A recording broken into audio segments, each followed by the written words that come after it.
Start करते हैं यार डिमांड एंड सप्लाई से। ये हमारे पूरे मॉड्यूल का सेकंड मोस्ट इंपॉर्टेंट टॉपिक है। पहला हमने मार्केट स्ट्रक्चर थ्योरी समझा, उसके बाद डिमांड एंड सप्लाई। भाई क्या होती है डिमांड एंड सप्लाई? मैंने फर्स्ट क्लास पढ़ाई थी, राइट, जो मेरे साथ आपकी फर्स्ट क्लास थी, उसमें हमने डिमांड एंड सप्लाई के बारे में कुछ चीज़ें डिस्कस करी थी। क्या डिस्कस किया था यार? डिस्कस ये किया था कि वाई प्राइस फ्लक्चुएट, जो भी प्राइस के अंदर मूवमेंट्स आ रही है ऊपर नीचे, हमने देखा था यार कि प्राइस फ्लक्चुएट करता है। अगर हम करंट मार्केट में भी चलते हैं, अभी करंटली इंडियन मार्केट भी ओपन होगी, यूएस मार्केट बंद होएगी, तो हम कुछ भी खोल लेते हैं, HDFC बैंक खोल लेते हैं। चलो, अगर आप यहाँ देखते हो HDFC बैंक के अंदर ये प्राइस चल रहा है करंटली, कहाँ चल रहा है? ये देखो क्या प्राइस फ्लक्चुएट कर रहा है। अभी ऊपर था, नीचे आ गया,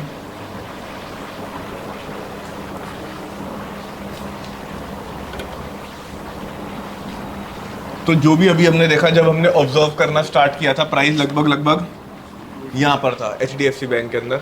अब हार्डली मेरे हिसाब से हमें 2 मिनट हुए हैं, एंड 2 मिनट में प्राइस कहाँ है? यहाँ है। मतलब यहाँ पर कितना 1651 चल रहा था, और अभी कितना चल रहा है? 1650.20, राइट। तो जो भी ये फ्लक्चुएशंस आई है, ये किस रीजन से आई है? Demand and supply. ये मैंने पहली क्लास में बताया था आप लोगों को, डेफिनेटली, ठीक है। जो भी फ्लक्चुएशंस आती है डिमांड एंड सप्लाई की वजह से आती है मार्केट के अंदर। अब मान लेते हैं, लेट सपोज कि आपको कोई ऐसा प्राइस मिल गया, मान लेते हैं मैं बात कर रहा हूँ टाटा मोटर की, और आपने आइडेंटिफाई कर लिया कि टाटा मोटर पे 200 रुपये के प्राइस पे क्या है? डिमांड है यार। तो क्या आपकी ट्रेडिंग काफ़ी ज़्यादा इंप्रूव हो जाएगी? अच्छा, डिमांड ज़्यादा है अगर 200 रुपये के प्राइस पे, तो क्या एक्शन रहेगा? बाय, सेल या वेट? भाई रिलेशन भी हमने फर्स्ट क्लास में समझा था कि अगर सीधी सी बात है, किसी भी एसेट की डिमांड बढ़ रही है तो क्या होगा? प्राइस भी बढ़ जाएगा। डिमांड कम हो रही है, सप्लाई बढ़ रही है, तो प्राइस भी नीचे चला जाएगा। तो हमको पता है अगर 200 पे बहुत सारी डिमांड है, अभी कितना चल रहा है? अभी चल मान लेते हैं 218 चल रहा है टाटा मोटर। आपने आइडेंटिफाई करा कि 200 के प्राइस पे बहुत सारी भर के डिमांड है, राइट।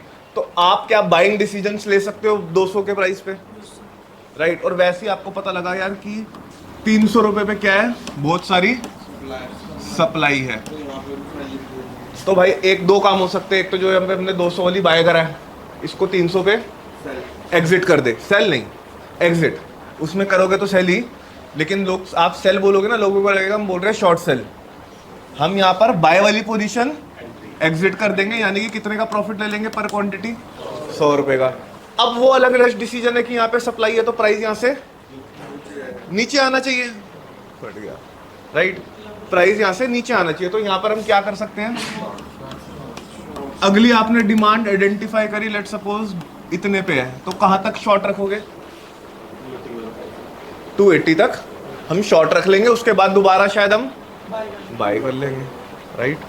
आ गया टीपी इसमें।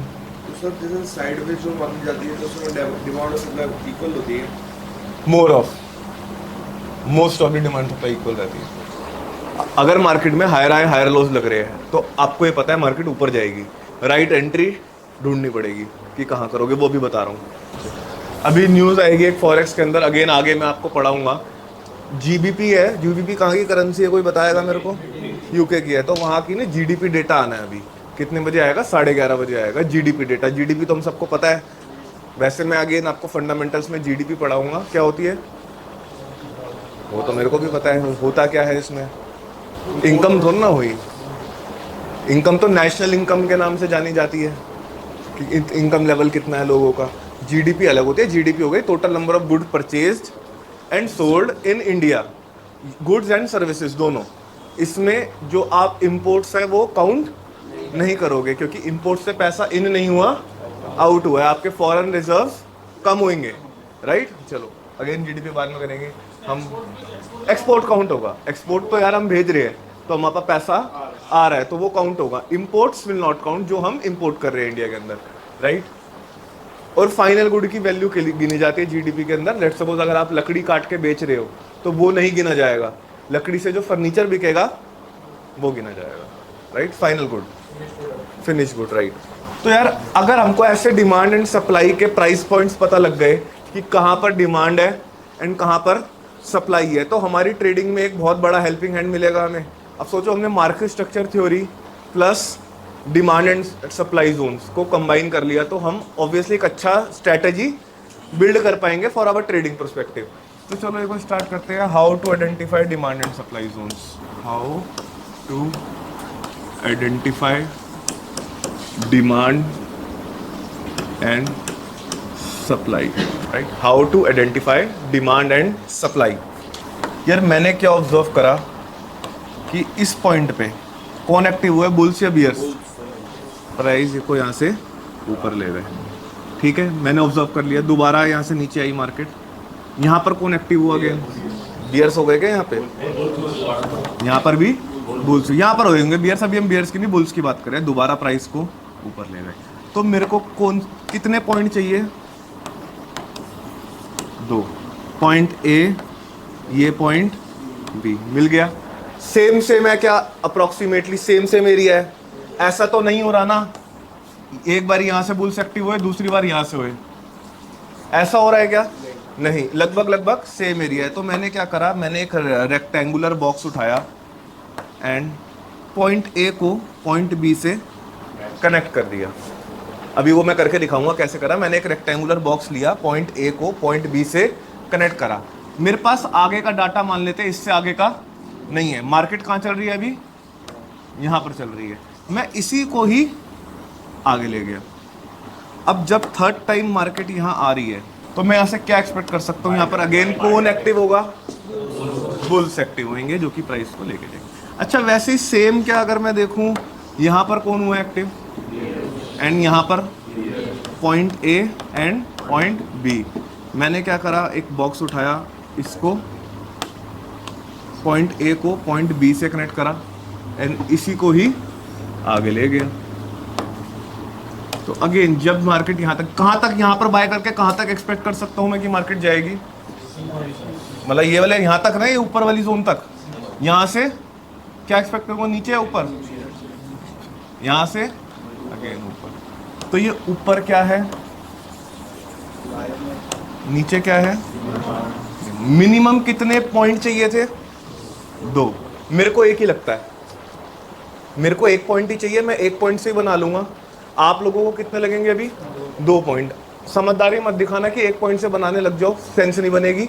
मैं आपको सिखाऊंगा 1 पॉइंट से भी कैसे बनाना है, लेकिन पहले 2 पॉइंट वाला सीख लो, क्योंकि आसान क्या होगा, 2 में ज़्यादा कंफर्म है ना कि भाई 2 बार दिख गया हमको वहाँ से जाता हुआ प्राइस, तो ज़्यादा प्रोबेबिलिटी इसकी होगी आपके लिए अभी।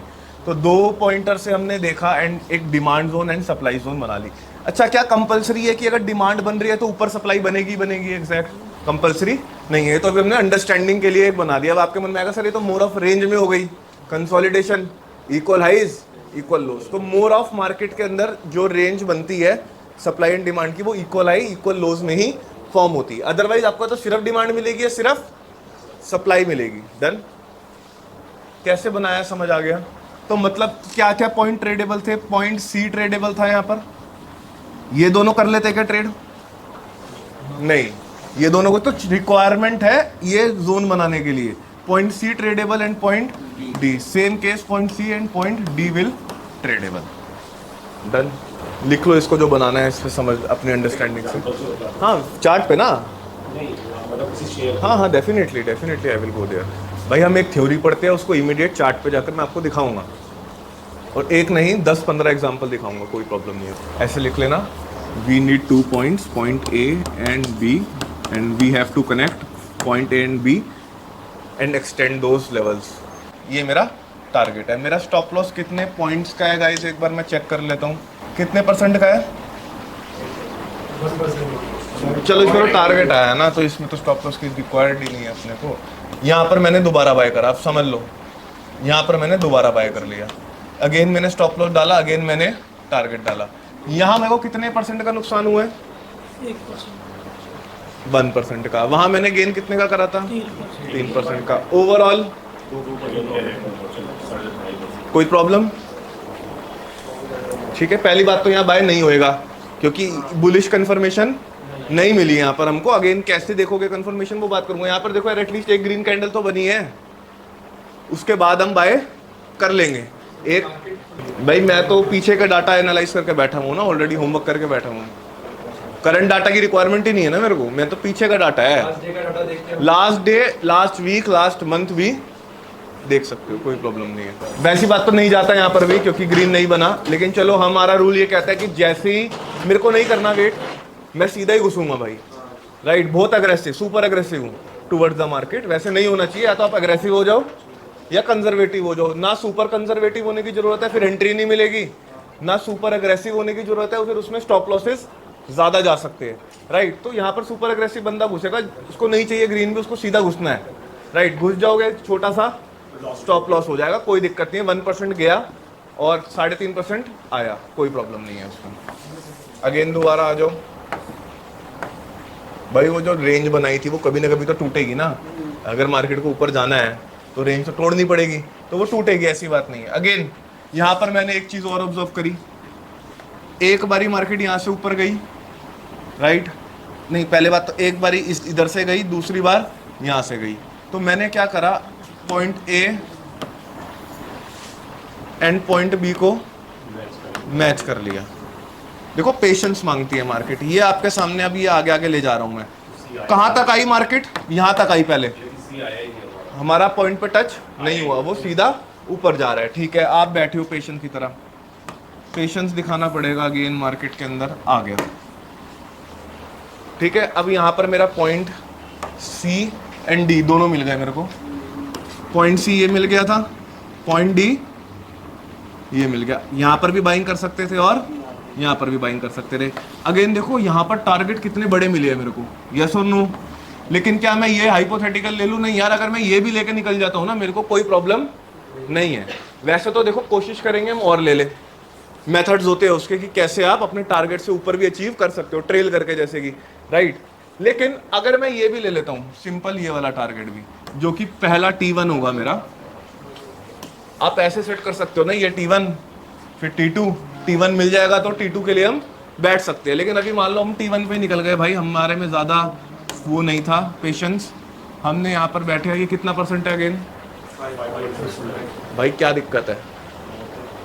बहुत, अब मंथ का बन जाए इतना बहुत है ओवरऑल कैपिटल पे, राइट। तो सी, जिसने सी पे पोजीशन बनाई है ना, उसकी एग्जिट नहीं हुई है, उसका टारगेट क्या है? कहाँ से कट जाएगा? स्टॉप लॉस तो जोन के नीचे होगा, कटेगा क्या? स्टॉप लॉस कटेगा क्या? सी भाई, सी वाला बंदा आया, मान लो आप आए कितने बजे, लेट सपोज आप आए 9:15 पे, आपका लेवल पे आ गई मार्केट, आपने बाय कर लिया, आप बैठे हुए हो, आपके पास स्टॉप लॉस भी है और आपके पास टारगेट भी है। आप कोई बीच में निकल जाओगे क्या जबरदस्ती? नहीं। आप आए, आपने कितने बजे नजर मारी? 12:15 के अराउंड आपने भी बाय कर लिया क्योंकि लेवल पे तो है ही। तो मतलब दोनों बंदों का टारगेट हिट हुआ है। क्योंकि ऐसा होता ना, अगर सी के पहले नीचे तोड़ता फिर घुसता तो वो कहानी अलग थी, तो सी को लॉस होता और डी वाले को प्रॉफिट हो जाता, तब भी कोई दिक्कत नहीं। अगर यहाँ पे मान लेते हैं वैसे तो दोनों को ही प्रॉफिट हो गया, अगर सी वाले को लॉस हुआ, अगेन 1% को होगा भाई, सी वाला बंदा डी वाले पे दोबारा एंट्री कर देगा पॉइंट डी पे, वहां पे 5% का गेन हो जाएगा, तो क्या दिक्कत है हमको? अगेन चलो अगेन चलते हैं, कुछ ऐसे पॉइंटर्स देख सकते हैं हम। अगेन मैंने क्या देखा, एक बारी मार्केट यहाँ से नीचे आई, दूसरी बार मार्केट यहाँ से नीचे आई, मैंने अप्रोक्सीमेटली इसको बना दिया पॉइंट ए, पॉइंट बी, और ये क्या है, पॉइंट सी पे जब मार्केट आई है तो मेरे को अपॉर्चुनिटी मिली है वाली मूव कैप्चर करने की, राइट। और देख लेते हैं, पहले यहाँ से गैप अप हुआ, हमारी सी एंट्री एक्टिवेट हो गई,